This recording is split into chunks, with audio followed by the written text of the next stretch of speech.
It was supposed to be a relaxing family vacation in Hilton Head, South Carolina, a place known for its breathtaking white sand beaches, palm trees swaying in the breeze, and the soothing sound of waves crashing against the shore. I had hoped this trip would be different. After all, every time I visited my husband's parents, it felt like I was an outsider. I thought maybe, just maybe, being away from the everyday stress would help us bond as a family. But when I stepped into that resort, I knew something was off. The first night, we went to a beautiful restaurant for dinner. A large table had been set for our group, and as we walked in, I felt a little spark of hope that this evening would be different. I thought we would all sit together, enjoy a good meal, and maybe, just maybe, laugh like a family. But as I made my way to sit next to my husband, Mark, I felt an icy chill. There's been a mistake, his father, Richard, said, his voice laced with an unsettling calm. She'll need her own table.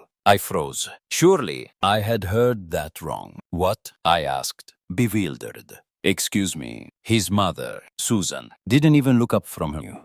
It's just how we do things, she muttered, as if that explanation was enough. My heart sank as I looked to Mark, hoping he would stand up for me. But instead, he sighed and shrugged. It's just their way, he said, his voice tinged with frustration, but not toward them. Toward me, I wanted to protest, to tell them how wrong it was. But I didn't. I just sat there, in the corner, by myself, alone, in my own marriage. The next morning, I woke up early, hoping to salvage something of this trip. I wandered downstairs to the restaurant, expecting to find Mark and his parents already seated. I searched, but there was no sign of them. No good morning. No, we're waiting for you. I checked my phone, but there was no message, no text. I wandered for what felt like hours, until I finally found them sitting at a large table, already halfway through breakfast, chatting and laughing like nothing was wrong, like I wasn't even there. Why didn't you tell me you were coming down? I asked, trying to hide the hurt in my voice. Richard barely glanced up. We assumed you'd figure it out, he replied. Susan didn't even look at me. She just sipped her coffee. It's just how we do things. The realization hit me like a ton of bricks. I was invisible. In their eyes, I wasn't part of the family. I never had been. And worse, Mark wasn't on my side. He was complicit in it. He didn't speak up for me, didn't defend me, didn't even try to make me feel welcome. As the days went by, the pattern repeated itself. Every meal, I sat alone. Every group activity, I was left out. They had gone on a private boat tour without telling me. I found out only when I saw their photos on Instagram. They did a wine tasting, and I didn't find out until I passed them in the hotel lobby, all dressed up and ready to go. When I asked Mark about it, all he did was sigh. It's just their way, he said. I tried to keep my patience, tried to pretend that it didn't hurt. But by the fourth day, I was done. I stopped trying. If they wanted me to be invisible, fine. But they had no idea what was coming next, because I had my own way. 2. The night before everything changed, I had a moment of clarity. I was sitting in my hotel room, staring out at the ocean, the weight of the last few days pressing down on me. I thought about everything.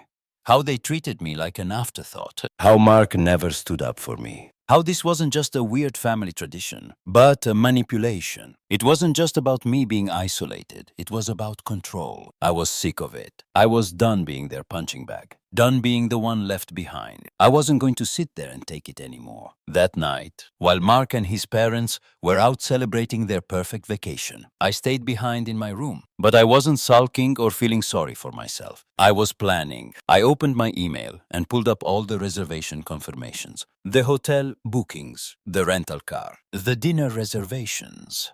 All of it was in my name. My credit card had been used for everything. One by one, I started canceling everything. I wiped their vacation off the map. The hotel rooms were gone. The rental car, canceled. The fancy dinner at the waterfront restaurant they had been so excited about, gone. I called the spa, too, and politely informed them that Susan wouldn't be attending her much-anticipated spa day. I smiled to myself as I went down the list, each cancellation another step toward reclaiming my power. Then I packed my bags, took the rental car, and left. While Mark and his parents were out drinking and toasting to their perfect family vacation, I was already on the highway, heading toward Charleston. I booked myself into a luxury suite ordered room service, and sat on the balcony watching the ocean. Finally, I felt a sense of peace, a quiet victory that I hadn't felt in days. Back at Hilton Head, panic was starting to set in. They woke up the next morning to find their reservations cancelled, their plans destroyed. I smiled to myself as I sipped my coffee, knowing they were just beginning to realize what I had done. As I sat on my balcony, Marcus' calls started pouring in. I let them ring through. Then Susan, followed by Richard. I didn't answer. I wanted them to feel the consequences of their actions, to experience a fraction of what I had been feeling for years. They thought they had control over me. But now, I had taken it all back. Later, when I finally picked up Mark's call, his voice was filled with frustration and confusion. "Where are you?" he demanded. "Charleston," I replied calmly. There was a long pause, and then he asked, "What the hell are you doing there?" "Enjoying my silence," I said, leaning back in the plush chair of my suite. His voice grew more desperate. "You cancelled everything. You ruined everything." "No," I said, my voice dripping with fake concern. "You ruined everything. You wanted me to be separate, so I gave you exactly what you wanted." It felt good to finally say it out loud, to finally take control. I let Mark's phone calls ring unanswered for hours. It wasn't just about revenge anymore.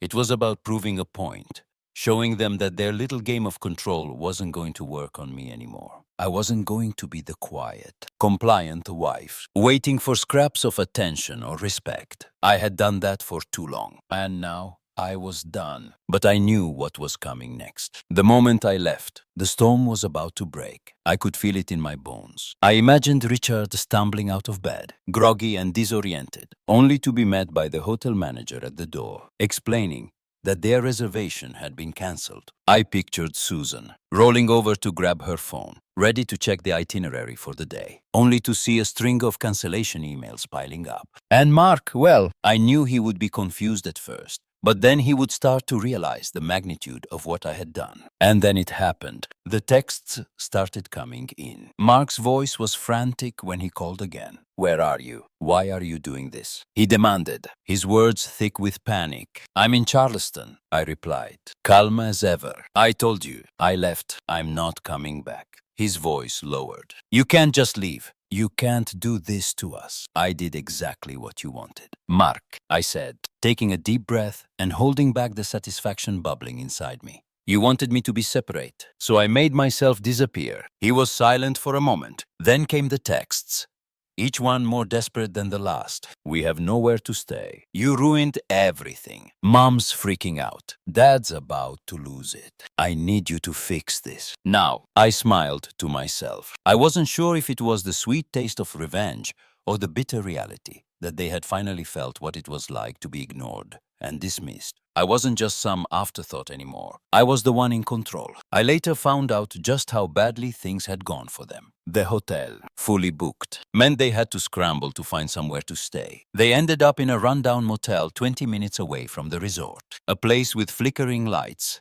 and a smell in the air that made their skin crawl. With no rental car, they had to rely on Uber. But Hilton Head isn't exactly a hub for rideshare drivers, and surge pricing hit them hard. Their much-anticipated dinner, fully booked. They ended up eating at a tourist trap with screaming kids and bad seafood. But it didn't stop there. Susan threw a tantrum at the spa, demanding that they accommodate her. But of course, they refused. The anger, the frustration, they were all part of the punishment. They finally understood the chaos they had put me through, but it wasn't over yet. No, that was just the beginning. The whole situation unfolded like a slow-motion disaster, each piece of it crashing into place, one after another. It wasn't until later that night, when I got a message from Sarah, Mark's cousin, that the true extent of everything hit me. Sarah wasn't exactly my confidant, but we had always gotten along well enough. So when I saw her name pop up on my phone, I was curious. What could she possibly want after all that had happened? "Hey," the message began. "I just wanted to say I heard what happened. And honestly, good for you." I frowned. "What do you mean?" Her response came quickly. "I don't think you know the full story, but now I think you should." Mark's ex-wife went through the exact same thing. My heart skipped a beat. Mark's ex-wife, he had always told me, their divorce was because they grew apart, that there was nothing dramatic about it. just differences that couldn't be fixed. I had never questioned it. But now, everything was starting to make sense. What do you mean? Exactly. I tipped back, my fingers trembling slightly. Sarah's reply made my stomach drop. She went on a family trip with them. They treated her like garbage the whole time. Ignored her, made her sit at a separate table, acted like she wasn't even there. She left halfway through and filed for divorce a month later. I sat there, stunned. My mind raced. Mark had known. He had let me walk right into this. He had watched his ex-wife go through the same thing and done nothing. He had seen how his parents treated her, and now he was doing the same thing to me. The realization was like a punch to the gut. I asked Sarah more questions, trying to piece it all together. It was clear now that what I had thought was a random occurrence was, in fact, a pattern, a sick, twisted game that his family played with every woman Mark brought into their lives. I was just another pawn in their game, another obstacle to be conquered. But the more I learned, the more my anger turned to something colder. Something that made my blood run thick and slow. I wasn't the first. I wouldn't be the last. And if I stayed, nothing would ever change. That night, I couldn't sleep. I kept thinking about Rachel, Mark's ex-wife. I couldn't shake the feeling that I had been set up to fail from the beginning. And then, in the dead of night, I made a decision. I wasn't going to let this be my fate. I wasn't going to let Mark's family break me the way they had broken her. When Mark called me again the next morning, his voice was strained with frustration. "I need you to come back," he said, his tone almost pleading. "This is crazy. You can't just leave like this." "No, Mark," I replied, my voice steady and final. "I think I've already fixed it." This is where it ends. The days that followed were full of tension. Mark called me incessantly, his messages piling up one after another, each one filled with more desperation. But I didn't answer. I knew exactly what he was doing, trying to guilt-trip me back into the family's grasp, into that suffocating, controlling environment. But I was done. Completely and utterly done. A few hours later, I received another message, but this time it was from Susan. Her tone was different now, cold, sharp, and accusing. "You've humiliated us." The message began. "You've made Mark involve the police. Do you have any idea how this looks?" I rolled my eyes. Humiliated them. After everything they'd put me through, they were the ones who had humiliated me over and over again. I didn't bother responding, letting the message sit in the silence that had been building for days. But then, another one came through. "You made Mark report to you as missing." Susan texted. "Do you understand what this means?" I almost laughed. I could feel the calm bubbling up inside me, my anger slowly turning into something more controlled. I wasn't the one who had done anything wrong. I wasn't the one playing games. They were, and now they were paying the price. But I knew this wasn't over. It couldn't be. Mark's parents weren't just going to let this go. If I didn't act, I would always be at the mercy of their manipulation. I needed closure. I needed to end this once and for all. So I made a decision. I booked a conference room in Charleston, a small, nondescript space with nothing but a long wooden table, a few chairs, and an oppressive silence hanging in the air. I wasn't just going to leave the past behind me. I was going to make sure they understood exactly what they had done. The next morning, I sat in that conference room, waiting for them to arrive. The tension in the air was thick, and I could already feel my heartbeat quicken as I imagined what was coming. I didn't have to wait long. The door slammed open, and there they were. Mark stormed in first, his jaw clenched tight, followed by his parents, Richard and Susan. Sarah came in last, hesitating, before sitting down in the corner. Arms crossed, I leaned back in my chair and smiled slowly. Deliberately, "Glad you could all make it," I said, my voice calm but edged with something sharper. "We need to talk." Mark's voice was laced with frustration as he glared at me. "What the hell is this?" he demanded. I shrugged. "A conversation you've been so eager to have. So let's talk," Richard scoffed, his arms folded across his chest. "You think this is funny?" he asked, his voice dripping with disdain.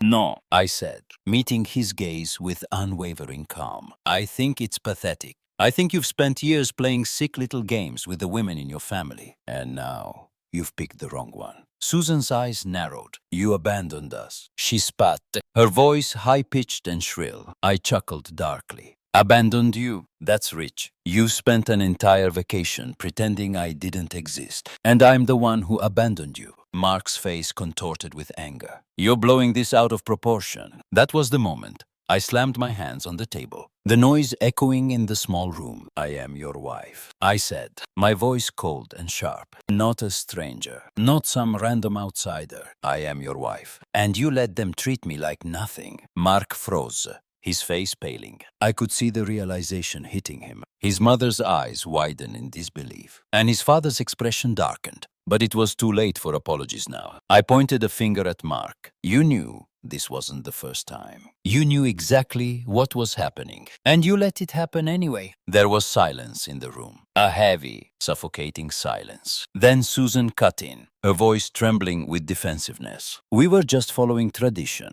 I shook my head. It's not tradition, it's control. It's a test. And you fail.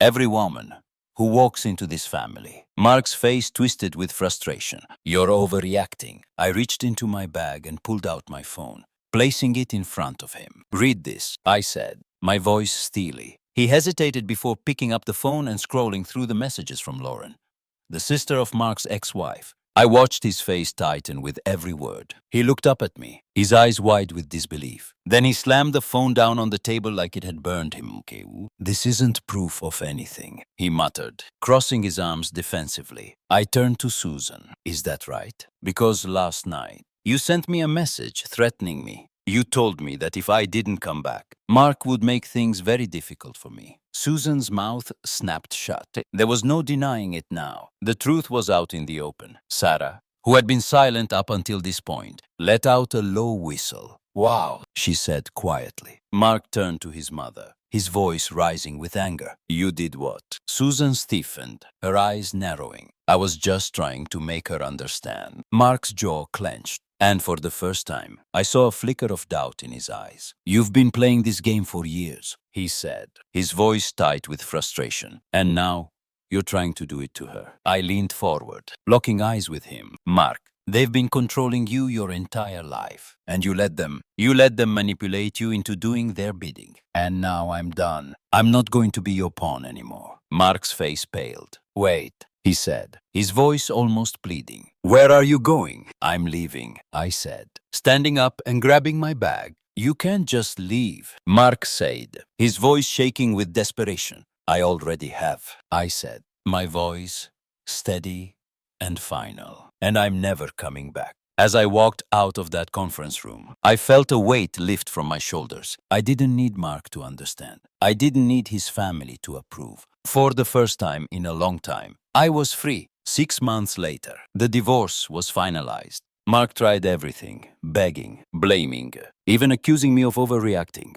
But it didn't matter. I had already left. I had already reclaimed my life. I moved back to Charleston, found a new apartment, reconnected with old friends, and started over. I had taken back control of my life, and nothing was ever going to make me give it up again. A few months after everything was settled, I received a text from Mark, apologizing and saying he finally understood what had happened. But I didn't need his apology. I deleted the message. For the first time in years, I was free.